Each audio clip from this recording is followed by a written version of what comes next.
Baruch Hashem, we're back in Hadassah and Kerem. My wife's surgery was successful, but unfortunately, after 10 days, stitches didn't heal, and therefore she needs another operation to close the stitches. I want to share with you today an interesting experience that I had. We're speaking about the very special, powerful, elevated level of Atik. The parts of it is called Atik, and the Kesser, also called Kesser. And reaching that, it wants tefillas. And I was wondering today, are you really allowed to daven for such things, to try to reach that? We have a rule. You're not allowed to daven for milk. And I remember I was once spent Shabbos by the homer of David Kohen, Rosh Yeshiva of Hebron, and he told me from Rebbe Kiva Eger, you're not allowed to daven for a miracle. Hashem wants the world to run al pi teva, and therefore you're not allowed to daven for a miracle. Not to daven that Hashem should change teva. So today I met with David Kohen, and I asked him about this bugger who spoke to me on Shabbos about davening for something which seems like a miracle by trying to reach the level of Atik. And I asked him if this included in davening for a miracle, and he told me no. It's not called davening for a miracle. So I tried to get out from the Rosh Yeshiva. So what's the difference? Why is it that if, chas v'shalom, a person has a machla, a disease which is impossible to cure, you're not really supposed to keep davening? But in this particular situation, which you're asking about, so you're allowed to keep davening. And I think he didn't say it in so many words, but I think this is what the Mashiach meant, is that it's still possible, if it's a situation where it's possible within the framework of Teva, of nature, for that Yeshua to come about, and it wouldn't be taking away people's bechira. If someone had Yana Machla, and suddenly just got better, and there was no chance of survival, that's an open miracle.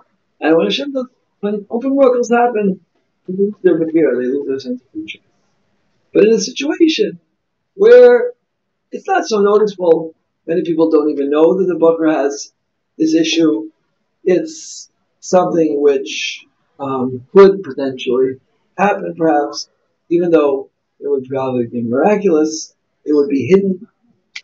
If it's hidden, then you can do it, because Hashem has no problem doing miracles. Hashem, every day that the sun comes up, it's a miracle.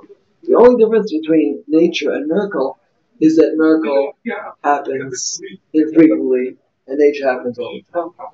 So therefore, as Rav David Kohen, you're allowed, this bukra is allowed to daven. And when I asked him the question, he smiled. It was an incredible smile. He said, not only can you, but you should. A person should try to reach in his tefillahs the highest level of Amunah B'Tachon and strive for things which seem like they're totally out of reach. Right? Totally out of reach. And therefore, if a person has a very, very great problem, it doesn't seem like there's any hope at all.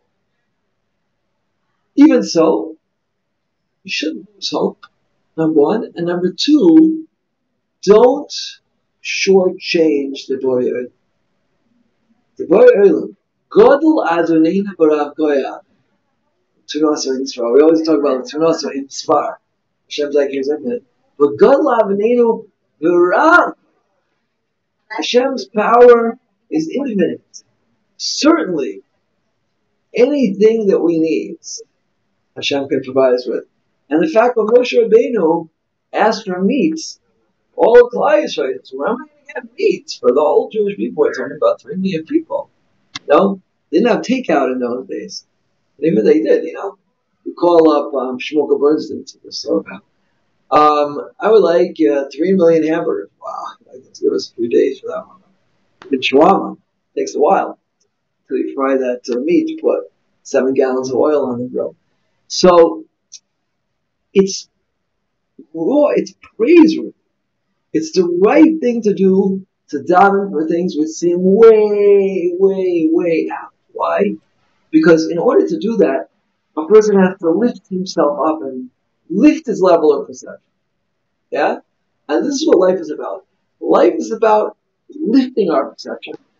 Hashem tells Avram Avinu when Sarah said that I'm going to have a baby. I'm 90. Yeah, she really said, my husband's 100. I'm going to have a baby. So Hashem says, Hayiflim Hashem Talpa. There's nothing out of my range. You can daven for whatever you want. One condition. People have to maintain Bahira. But as long as something hidden, which it won't take away people's Bahira, you could daven, and you could daven, and you could daven. And look, I've seen in front of my own eyes. Our dear Talmud, Rabbi Dr. Benjamin Swarovski, the doctor said he has no chance. He's a vegetable for the rest of life. And Scoot told this, I can talk. Daven and daven. It's been 3 years, right? Almost 2.5 years of davening. Baruch Hashem is doing quite a little better. And Rosh Hashanah was sitting in shul giving out brachas to people, saying complicated shirim and chumash. He's learning koilo. This is somebody who the doctor said there's no chance. You're allowed to daven for the highest. As long as it's hidden, as long as no one takes it. And this is like inflammation of daven. And this is the Atik, and this is Kesef. Yeah? If a person's ratzon is very, very strong, very, very strong, that can overcome all boundaries. I remember when I was a young lad, 14 or 15, I ran my first 5K race in the Bronx, Van Cortlandt Park. I came in 497 out of 500. The person behind me was a cripple, I believe, with crutches. I said, you know what? It's not going to happen again. And I pushed myself so hard that in a couple of years, I was one of the top competitors in the Bronx or New York. Yeah, and it was all ruts. It's all ruts. And then one day it hit me. I'm running so far. Where am I going? And that's when Hashem, I met up with Meir Khan, and he told me, go to Israel. But that's a different story.